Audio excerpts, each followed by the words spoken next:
My parents threw a lavish party to surprise my younger sister with a brand new car for her 16th birthday, handing me a cheap bus pass instead. So I called Grandma Lydia, and we orchestrated a trap they never saw coming. This is where the story truly begins, and you won't want to miss what happens. Make sure you're subscribed to see it through to the end. We're always curious. Where in the world are you all watching from today? Let us know in the comments. The rain was coming down in sheets, an unrelenting, freezing downpour that soaked right through my thin canvas jacket. I was 18 years old, running a fever of at least 101, and completely exhausted after finishing an agonizing 10-hour shift.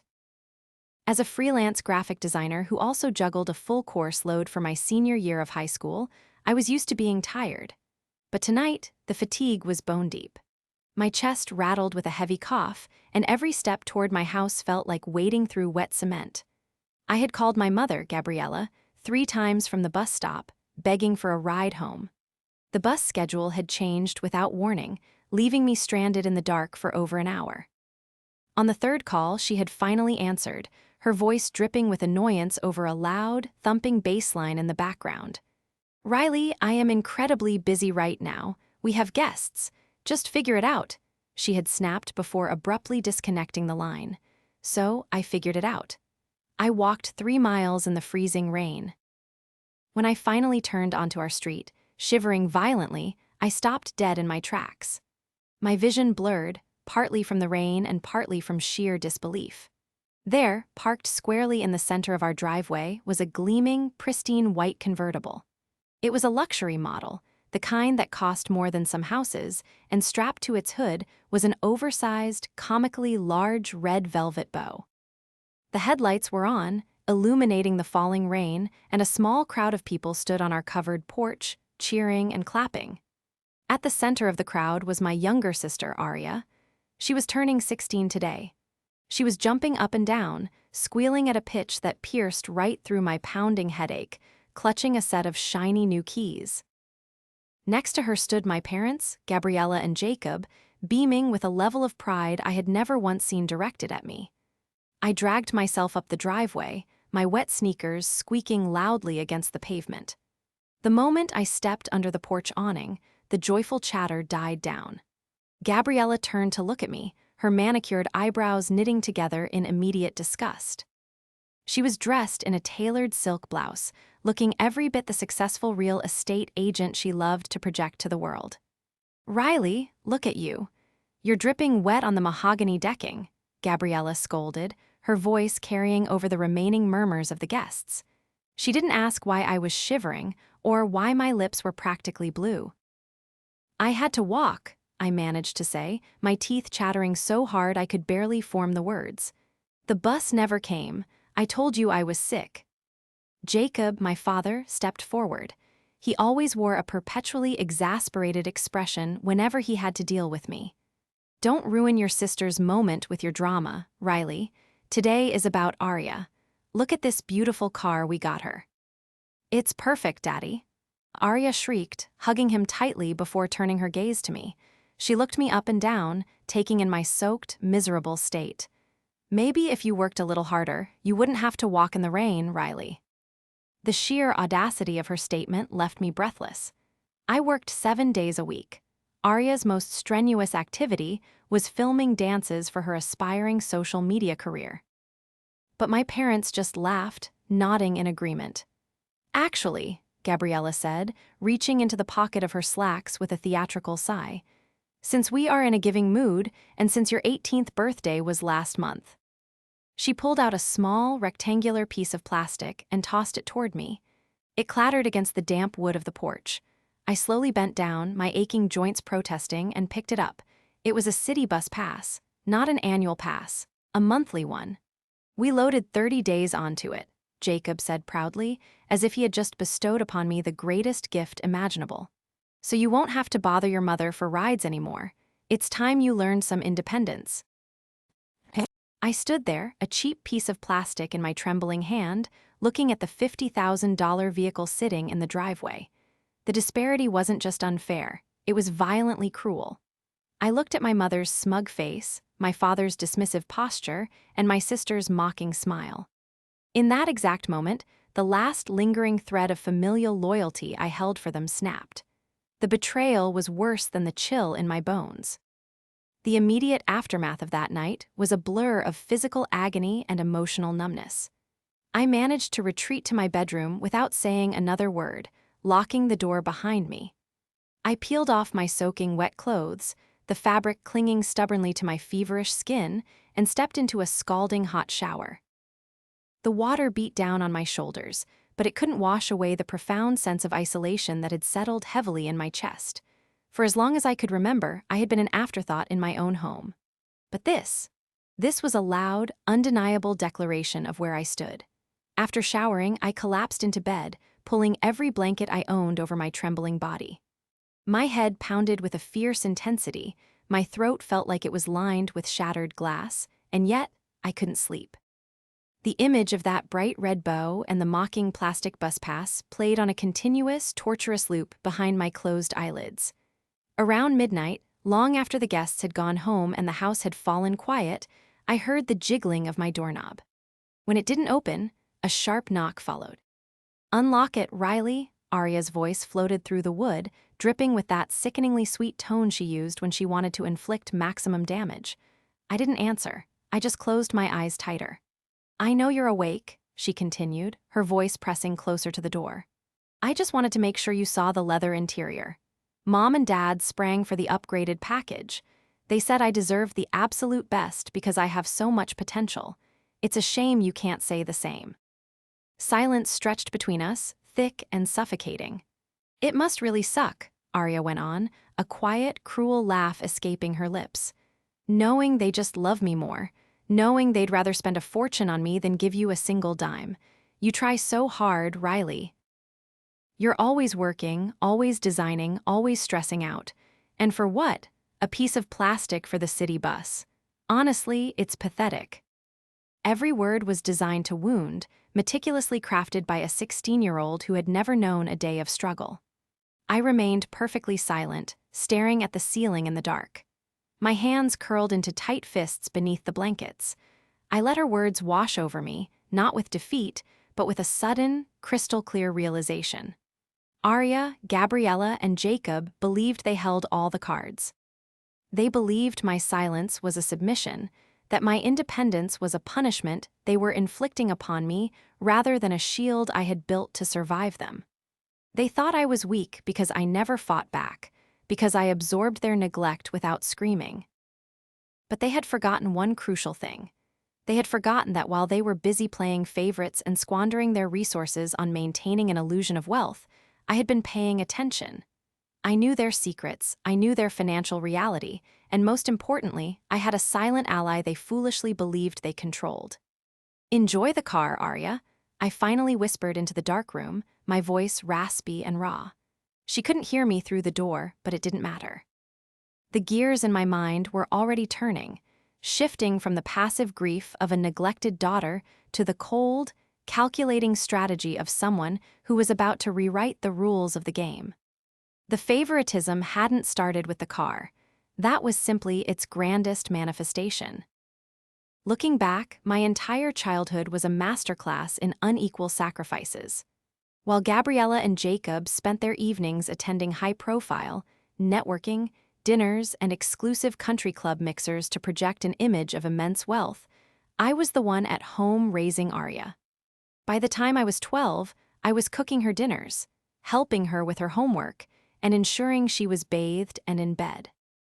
I missed school dances, field trips, and sleepovers because my parents couldn't be bothered to hire a babysitter.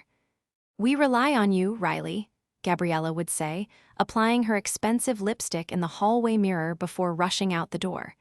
"You're the responsible one. Arya needs you."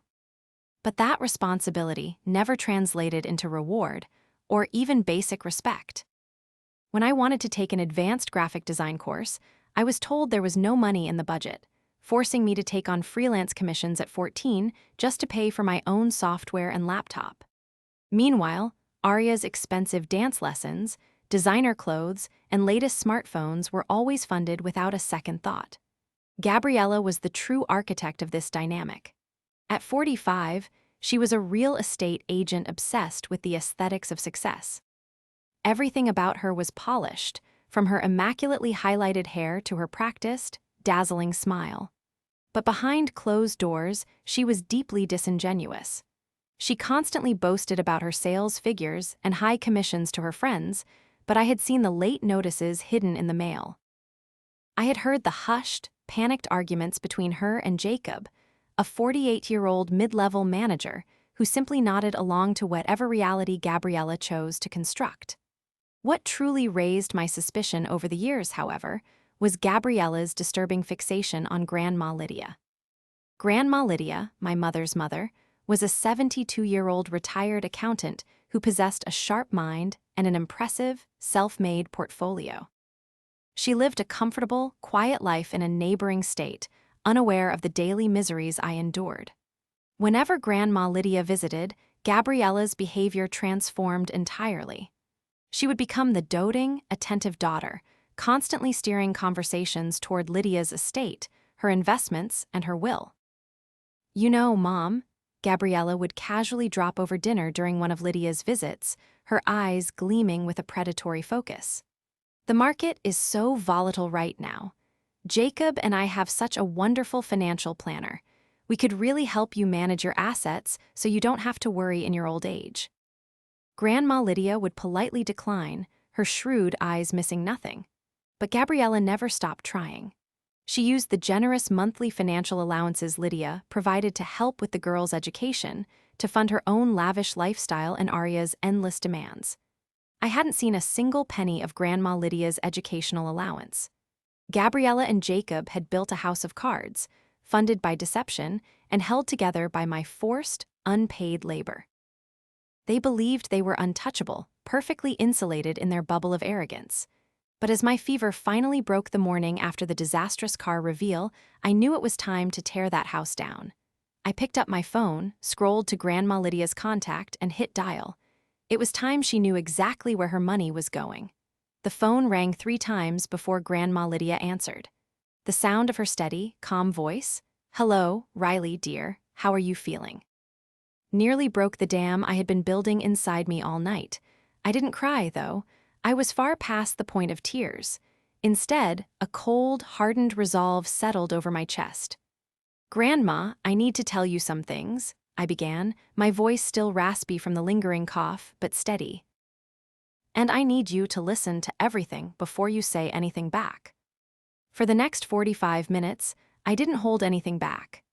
I told her about the exhausting 10-hour shifts at the bakery, the freelance graphic design work I had to take on just to afford my own school supplies, and the constant, suffocating babysitting duties I had been saddled with since I was 12. Then, I told her about the rain. I described the 3-mile walk in the freezing downpour with a fever, the locked front door, and the $50,000 luxury convertible sitting in the driveway with a giant red bow on it. Finally, I told her about my 18th birthday present, the plastic 30-day city bus pass tossed onto the wet porch by my mother. There was a long, heavy silence on the other end of the line. I could hear the faint ticking of a clock in Grandma Lydia's living room hundreds of miles away. "Gabriella told me she was buying you a reliable, safe sedan for your birthday," Grandma Lydia finally said, her voice dropping an octave, losing all of its usual warmth and replacing it with the sharp, calculating tone of the retired accountant she was. She sent me an invoice for a down payment on a Honda Civic. She said the rest of the monthly allowance I send was going to your advanced design courses and Arya's tutoring. My heart pounded against my ribs. "I haven't taken a design course since sophomore year, Grandma. I couldn't afford it, and Arya doesn't have a tutor. She spends her afternoons at the mall." "I see," Grandma Lydia said softly, though the 2 words carried the weight of a thunderclap. "Riley, listen to me very carefully. I am going to need proof to legally untangle this mess, but I have a distinct advantage. Your mother is arrogant, but she is fundamentally lazy. She relies on you to fix the house Wi-Fi and manage the family computers, correct?" "Yes," I confirmed. "I set up their entire home network." "That is your leverage," Grandma Lydia instructed, her voice turning crisp and strategic. Gabriella has been forwarding me heavily redacted bank statements for the past 3 years to justify the educational allowance I provide from the revocable trust I established for you girls. I need the unredacted files. I need the credit card statements. And I need to know exactly whose name is on the title of that new convertible. The trap was set. My parents had treated me like unpaid help for so long that they had inadvertently handed me the keys to their destruction. They assumed I was too docile to ever look into the locked drawers or the password-protected folders on the desktop in the home office. They forgot that I was the one who created the passwords. The next morning, the house was dead silent. Gabriella had left early for a property showing, Jacob was at his corporate office, and Arya had sped off in her new convertible the second the sun came up, desperate to flaunt her new toy to her friends. My fever had subsided to a dull ache, replaced by the adrenaline of a ticking clock. I slipped out of my room and walked down the hallway to the home office. The door was shut but unlocked. I stepped inside, the heavy scent of Gabriella's expensive floral perfume still hanging in the air, a sickening reminder of her fake, polished exterior. I sat down at the heavy mahogany desk and woke the computer. The login screen prompted me for a password. Gabriella thought she was clever, using a combination she assumed I would never guess. I typed in Arya Star Real Estate 1 and hit enter. The screen unlocked instantly. For the next 3 hours, I dug through years of digital deceit. My mother hadn't even bothered to hide the files securely. She had simply buried them in a folder labeled Tax Prep Archive. As I opened PDF after PDF, the sheer scale of their theft made my stomach churn. The generous $5,000 monthly allowance Grandma Lydia had been sending for our education and well-being was being systematically funneled into Gabriella's personal checking account. There were receipts for luxury spa retreats, designer handbags, Jacob's expensive golf club memberships, and thousands of dollars in credit card debt payoffs. And then I found the Holy Grail, the dealership paperwork for Arya's convertible. I pulled out my phone and took clear, high-resolution photographs of every single document. I documented the forged invoices Gabriella had created to send to Grandma Lydia, detailing non-existent tutors and phantom graphic design classes. I screenshotted the car dealership contract, noting with a dark sense of satisfaction that Arya's name was nowhere on the document. The car was leased under Jacob and Gabriella's names, paid for with a massive down payment directly sourced from the trust fund money meant for my college tuition. I bundled all the images into a secure, encrypted folder and emailed them directly to Grandma Lydia. 10 minutes later, my phone buzzed with a text message from her. It contained only 3 words, but they were enough to seal my parents' fate. Checkmate. Be ready. The tension in the dining room that evening was thick enough to choke on. Gabriella had insisted on a celebratory family dinner to honor Arya's 16th birthday, ordering expensive takeout from a high-end Italian restaurant downtown. She had plated the food on our fine china, pouring herself and Jacob generous glasses of imported red wine. I sat at the far end of the table, pushing a single piece of ravioli around my plate. The silence was only broken by the clinking of silverware and Arya's endless, boastful chatter. And then, Jessica literally screamed when she saw the leather seats, Arya was saying, scrolling through her phone with one hand while twirling pasta with the other. Everyone in the junior parking lot was taking pictures of it. It's definitely the nicest car at school. You guys are literally the best parents ever. Gabriella beamed, taking a slow sip of her wine. Well, sweetheart, we always said we wanted to reward hard work and potential. We had a very profitable quarter, and your father and I believe in investing in our family's future. Jacob nodded solemnly, reaching over to pat Arya's hand. You deserve it, kiddo. Just make sure you keep it washed. I looked up from my plate, my eyes locking onto my mother's polished, arrogant face. The sheer hypocrisy of her words burned in my throat, but I kept my voice perfectly level, deliberately devoid of the usual submissive tone they expected from me. A profitable quarter. I asked casually, leaning back in my chair. Is that what we're calling Grandma Lydia's educational trust fund these days? The clinking of silverware stopped instantly. The silence that fell over the room was absolute, heavy, and suffocating. Arya looked up from her phone, her brow furrowing in confusion. Jacob froze with his fork halfway to his mouth. Gabriella's face went entirely rigid. The warm, tanned complexion she prided herself on seemed to drain away, leaving a sickly, ashen pallor in its wake. "Excuse me," she snapped, her voice trembling slightly before she forced it into a tone of harsh reprimand. "What kind of disrespectful nonsense are you talking about, Riley?" "I'm just curious, Mom," I continued, folding my hands in my lap. I felt a strange, cold calmness wash over me. I was no longer the neglected daughter begging for a ride in the rain. I was the architect of their unraveling. Because I was looking at the down payment receipt for Arya's convertible today. The $10,000 wire transfer. It's funny, because it perfectly matches the exact amount Grandma Lydia wired to your account last Tuesday for my graphic design college tuition deposit. The one you told her was absolutely necessary to secure my spot at the university. "Shut your mouth," Jacob barked, slamming his fist down on the heavy wooden table so hard the wine glasses rattled dangerously. His face flushed a dark, violent shade of red. "You have no idea what you're talking about. You've been snooping through things that don't belong to you." "I didn't have to snoop very hard, Dad," I replied, my voice steady against his sudden explosion of anger. "You left the tax prep archive folder right on the desktop. I also saw the invoices you mocked up.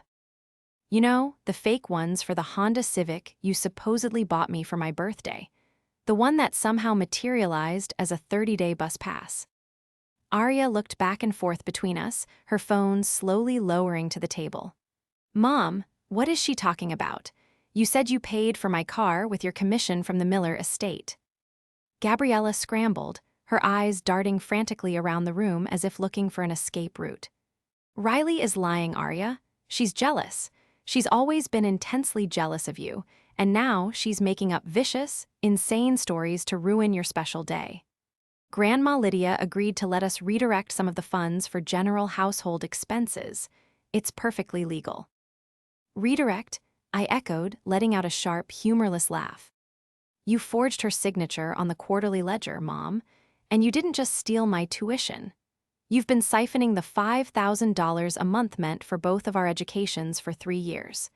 You bought designer bags, Dad's golf trips, and a leased car that isn't even in Arya's name." "It's not in my name." Arya interrupted, her voice pitching up in genuine panic. She looked at our mother. "Mom, you told me the title was in my name." "You're a minor, Arya. Of course it's not in your name." Jacob yelled, losing his temper completely. He stood up, pointing a trembling, accusatory finger at me. "You listen to me, you ungrateful little brat. You live under my roof. You eat my food. I will not have you sitting at my table, disrespecting your mother, and spouting these malicious, fabricated lies. If you don't like how this family operates, you can pack your bags and take your little bus pass straight to a homeless shelter." His poorly executed threats didn't scare me anymore. They only confirmed his absolute desperation. I looked at my father, then at my mother, who was now clutching her wine glass so tightly her knuckles were white. "I won't be packing anything tonight, Dad," I said quietly, pushing my chair back and standing up. I looked down at the three of them, finally seeing them for what they were, small, fraudulent, and terrified. "But you might want to start getting your paperwork in order." Because Grandma Lydia doesn't think my stories are fabricated at all. I turned and walked out of the dining room, leaving my untouched dinner behind, the sound of my mother's frantic, hyperventilating breaths echoing in my wake. The fallout from the dining room confrontation was immediate and chaotic. Within 20 minutes, I heard the heavy, hurried footsteps of Jacob stomping down the hallway. He threw open the door to the home office, and I listened as he began violently ripping cables from the wall, physically unplugging the desktop computer and carrying the tower out to his car.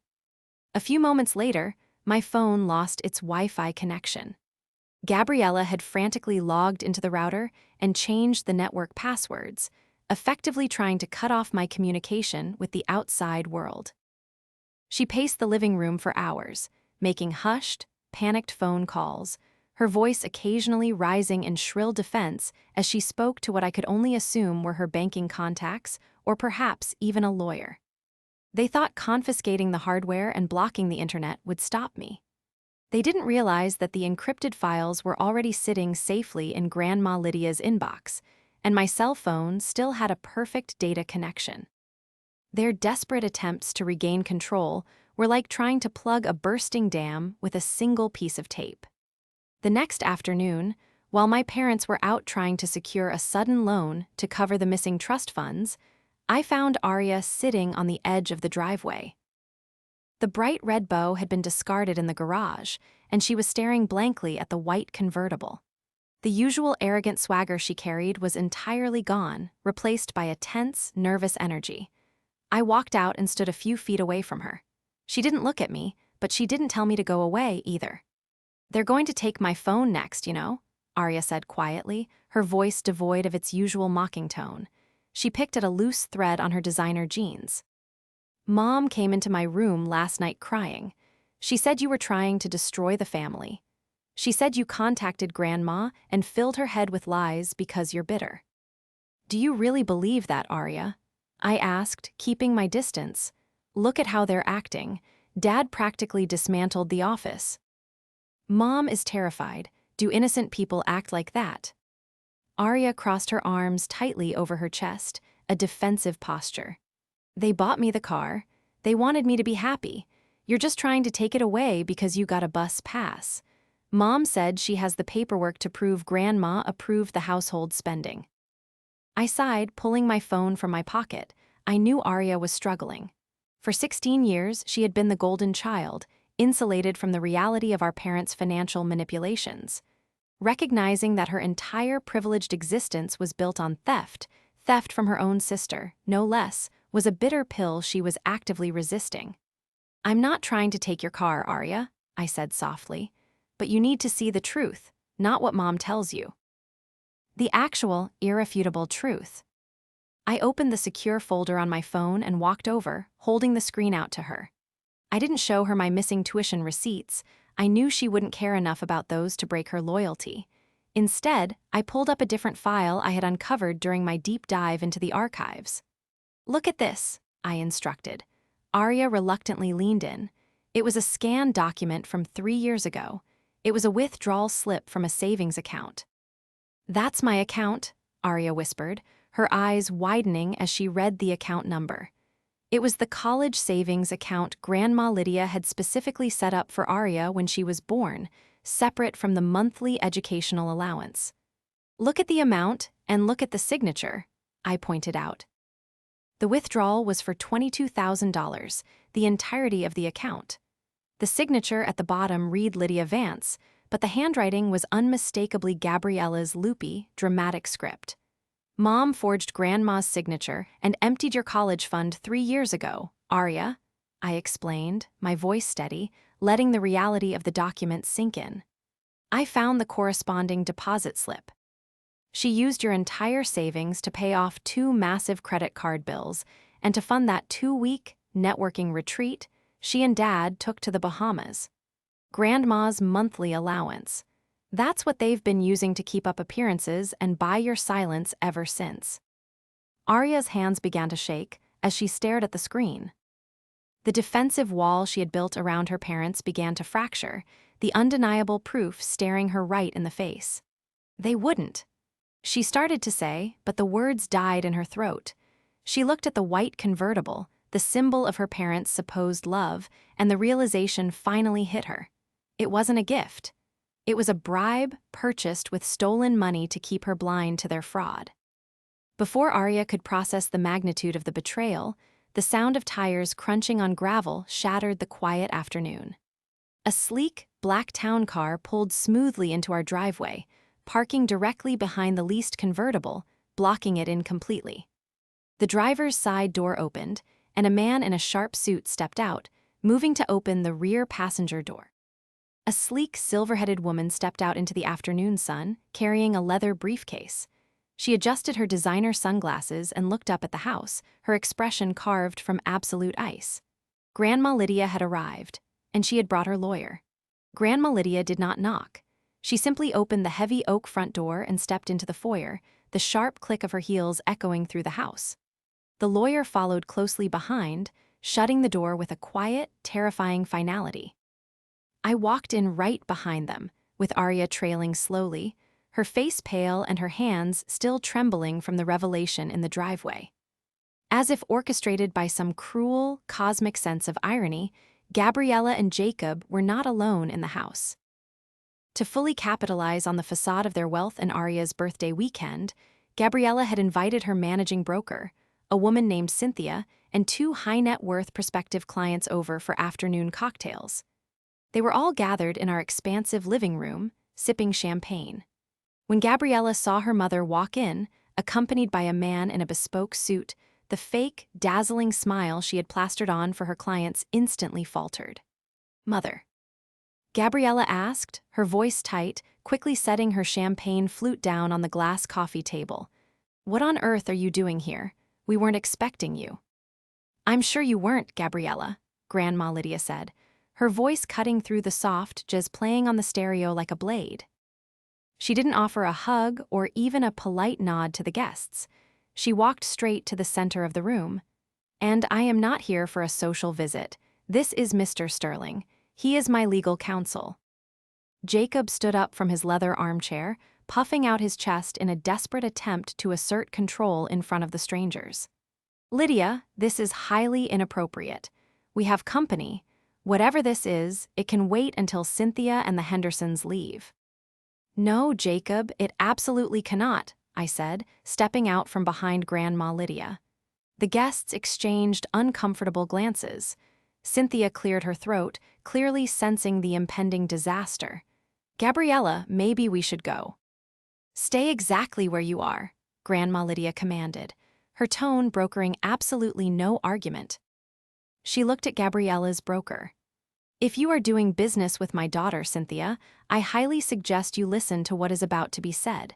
It concerns her financial integrity, or rather, the complete lack thereof." Gabriella's face turned the color of chalk. "Riley, what have you done?" she hissed, the mask completely slipping to reveal the panicked, vicious woman underneath. "I told you to stop spreading your jealous lies." I didn't raise my voice. I didn't need to. The truth was loud enough all on its own. I walked over to the smart TV mounted on the wall, pulled out my phone, and connected to the screen casting feature. Within seconds, the 60-inch display lit up with the high-resolution images of the documents I had secured. "I'm not spreading lies, Mom," I said calmly, looking her dead in the eye. "I'm just sharing the tax prep archives you were too arrogant to encrypt." I swiped on my phone, and the first document appeared on the screen, the forged quarterly ledger. "For the past 3 years," I announced to the dead silent room, "my parents have been receiving $5,000 a month from my grandmother's revocable trust. It was explicitly earmarked for my college tuition, my advanced design courses, and my sister's tutoring. Not a single cent of it went to our education." "That is a complete fabrication," Jacob bellowed, stepping toward me, his fists clenched. "Turn that television off right now, Riley. You are humiliating this family." "Mr. Sterling, the lawyer, stepped smoothly into Jacob's path. "I strongly advise you to lower your voice and keep your distance, sir," he said in a quiet, chillingly polite tone. "My firm has already verified the authenticity of these wire transfers." I swiped again. The screen changed to the credit card payoff statements and the receipts for Gabriella's luxury spa retreats. The dates matched the trust fund deposits perfectly. I heard one of the prospective clients gasp softly. Cynthia, the broker, was staring at the screen in open-mouthed horror. "They used the money to fund this fake lifestyle," I continued, my voice steady, feeling years of oppression lifting from my shoulders with every word. "They stole my future to buy designer bags and country club memberships. And yesterday, they handed me a 30-day city bus pass for my 18th birthday, while simultaneously doing this." I swiped to the final, most devastating piece of evidence. the dealership contract for the white convertible sitting in the driveway, and right next to it, the withdrawal slip from Arya's college savings account with the forged signature. "They didn't buy that car with real estate commissions," I stated, the words ringing out in the cavernous room. "They leased it under their own names, using the last of the trust fund money for the down payment. And 3 years ago, my mother forged Grandma's signature and emptied my sister's entire college savings account to pay off her personal debts." Gabriella began to hyperventilate. She reached out, grasping the back of the sofa to steady herself. "It was a loan. I was going to put it back. The market was slow, we just needed to float some expenses." "You stole from your own children, Gabriella," Grandma Lydia interrupted, her voice shaking with a rage that was terrifying in its absolute control. "You used my granddaughter as an unpaid servant, denied her an education, and then you stole the funds I specifically provided to protect her. You are a fraud." The silence that followed was deafening. Gabriella looked around frantically, searching for an ally. She looked at Cynthia, but the broker was already picking up her purse, her expression one of utter disgust. She looked at Jacob, but he had slumped back into his chair, defeated by the sheer volume of undeniable proof. Finally, Gabriella looked at Arya. "Arya, sweetie, please, you know how much we love you. We wanted you to have the best birthday." Arya stepped forward. She looked completely different from the spoiled, arrogant girl who had mocked me through my bedroom door the night before. She looked broken, but her eyes were remarkably clear. She reached into her pocket, pulled out the heavy, expensive set of keys to the convertible, and looked directly at our mother. "You didn't buy that for me," Arya said, her voice cracking but resolute. "You bought it to hide what you did to my college fund. You bought it so I wouldn't see how horrible you were treating Riley." With a sudden, violent motion, Arya threw the keys across the room.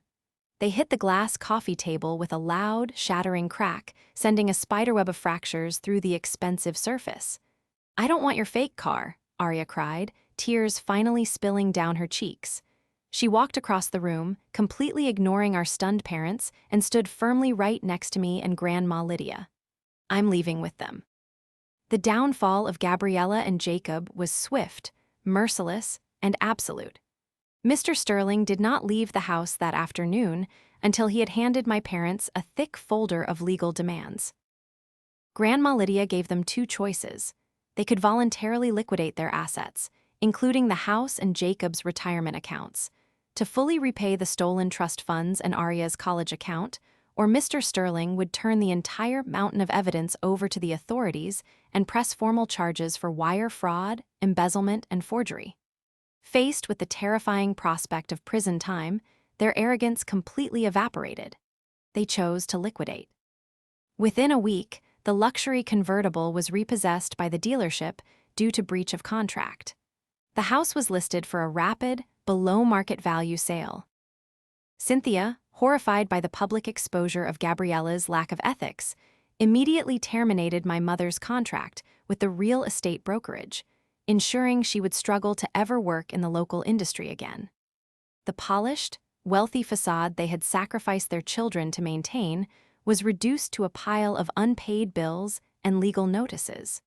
Arya and I did not stick around to watch the final moving trucks arrive. The very same day of the confrontation, we packed our bags and left with Grandma Lydia, driving back to her quiet, peaceful home in the neighboring state.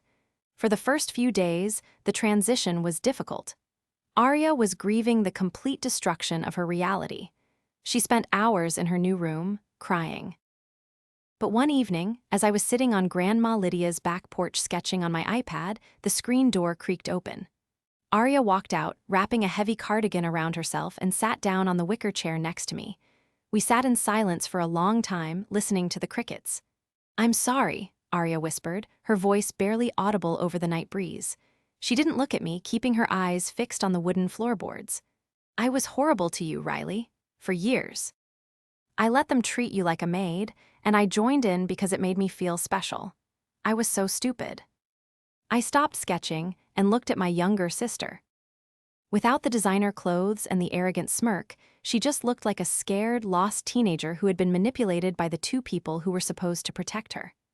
"You were a kid, Arya," I said softly, reaching over and placing my hand over hers. "Mom and Dad built a toxic environment, and they pitted us against each other to distract us from what they were doing. I'm angry about the past, but I don't hate you. We're out now. That's what matters." Arya looked up, her eyes swimming with fresh tears, and nodded. She squeezed my hand tightly. In that small, quiet moment, years of artificially manufactured rivalry washed away, leaving the foundation for a real sisterhood to finally begin. A month later, on a crisp, bright Tuesday morning, Grandma Lydia called me down to the kitchen. Mr. Sterling was sitting at the breakfast nook, sipping a cup of black coffee. "Good morning, Riley," Grandma Lydia said, her eyes twinkling with a warmth I hadn't seen in years. She slid a thick, bound document across the granite counter toward me. "Mr. Sterling and I have been finalizing some paperwork." I looked at the document. It was a newly established, ironclad trust fund. My name was the only one on it. "The funds your parents are legally required to pay back will be deposited here," Mr. Sterling explained in his calm, professional voice. "Additionally, your grandmother has supplemented the account. Your tuition for your graphic design program is fully covered, as are your living expenses for the next 4 years. Your parents will never have access to a single dime of it." I stared at the numbers on the page, my vision blurring. For the first time in my entire life, my chest felt completely light. The constant, suffocating weight of financial panic and survival was simply gone. "Thank you," I choked out, wiping a tear from my cheek. "Grandma, I don't even know how to." "You don't need to thank me, sweetheart," Grandma Lydia smiled gently. "But there is one more thing. Come outside." I followed her through the front door, stepping out into the morning sunlight. Parked in the driveway, completely devoid of any ridiculous red bows, was a beautiful, deep blue, late-model sedan.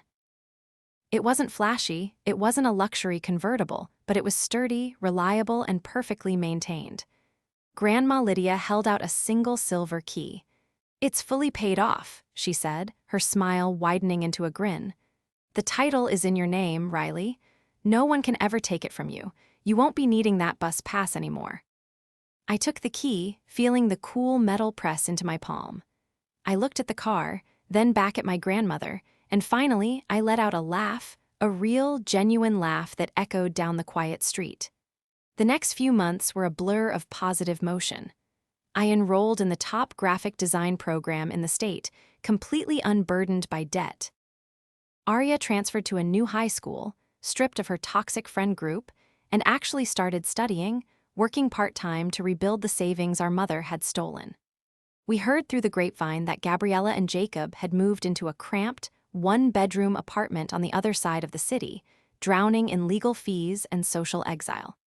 They had tried to bury me in the shadows, hoping I would quietly accept the crumbs they threw my way. But they had underestimated my resilience. Standing in my new college campus courtyard, holding my textbooks and looking forward to a future I had built with my own 2 hands, I felt an overwhelming sense of peace. I had sprung the trap, I had broken the chains, and for the first time in my life, the road ahead was entirely my own.